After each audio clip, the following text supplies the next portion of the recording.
It's like any other day for the students of Chardon High School on February 27, 2012. However, a 17-year-old student named T.J. Lane had other plans for his schoolmates. What seems to be an ordinary weekday at school soon turns into a bloodbath when T.J. starts shooting students left and right at the school cafeteria. What prompted a young boy to take such a cruel and drastic step, or was he just truly evil? Let's find out. Thomas Michael Lane III was described by his schoolmates as a loner, a bit of an outcast. Although he grew up in a Midwest town that was considered all-American, his upbringing was far from happy. His father, Thomas Lane Jr., frequently found himself in and out of prison, mainly due to his violent behavior towards women, including Lane's own mother. This tumultuous environment led to multiple instances of domestic violence, resulting in the arrest of Lane's mother on various occasions as well. TJ mostly kept to himself, although he did have a few friends. But guess what? Some people thought he was kind and friendly, just like any other teenage boy. It's funny how different people can have such contrasting opinions, isn't it? In the beginning, TJ was actually a pretty good student. He excelled academically, but then something changed. He went all goth and his grades started plummeting. Around the same time, he started getting into trouble with the law. In 2009 alone, he was arrested twice. First, he got charged with assault after allegedly punching and choking his uncle during a fight. Then he punched another boy in the face and got slapped with community service. Fast forward to December 30th, 2011, when TJ posted a disturbing poem on his Facebook. It was all about him wanting the world to bow down at his feet, claiming he was better than everyone else and how he wanted everyone dead. Talk about delusions of grandeur. However, these words came true on February 27, 2012. Students were hanging out in the cafeteria, grabbing breakfast or waiting for the bus to take them to their morning classes. Little did they know, their worst nightmare was about to unfold.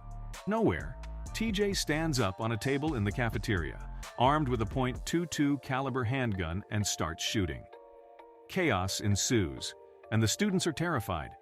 They call 911, desperately seeking help. However, it seemed like TJ had a specific target in mind, aiming at a group of boys before shooting a girl he encountered.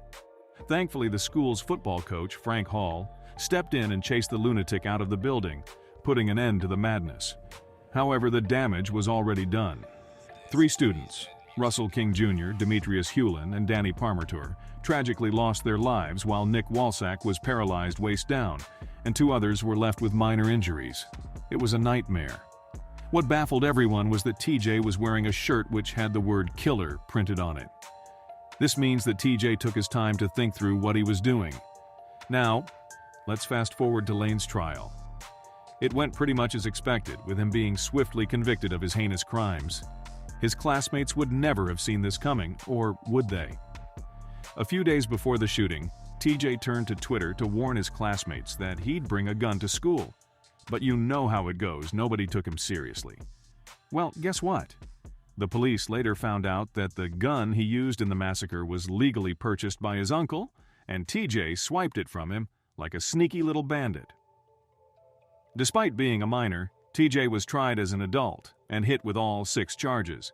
At first, he pleaded not guilty by reason of insanity, but then he did a complete 180 and changed his plea to guilty. But here's where things took a bizarre turn. TJ decided to make a fashion statement in the courtroom, sporting a white shirt with the word killer scribbled across it. Again. And get this, he didn't even bat an eye when the victims' families poured their hearts out about their loss. Instead, he smirked and smiled like he was at a comedy show. He addressed the victims with some colorful language, and to top it off, he proudly flipped them the bird, saying, "This hand that pulled the trigger that killed your sons now masturbates to the memory. Fuck all of you." Talk about a class act. While some folks speculated that TJ had a bone to pick with a love rival, he never spilled the beans on his motive in court. Nevertheless, the judge threw the book at him, handing down 3 life sentences, 1 for each precious life he took.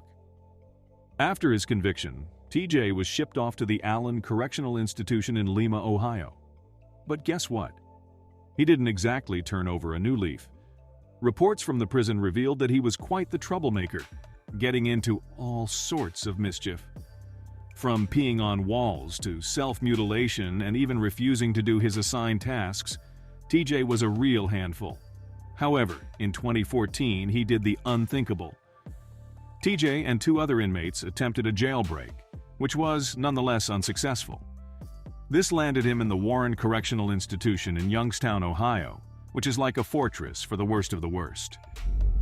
He's got a strict schedule and far fewer privileges than before. It seems like karma finally caught up with him, and he's paying the price for his despicable actions. But are his punishments enough after what he pulled off? What do you think? Let us know in the comments.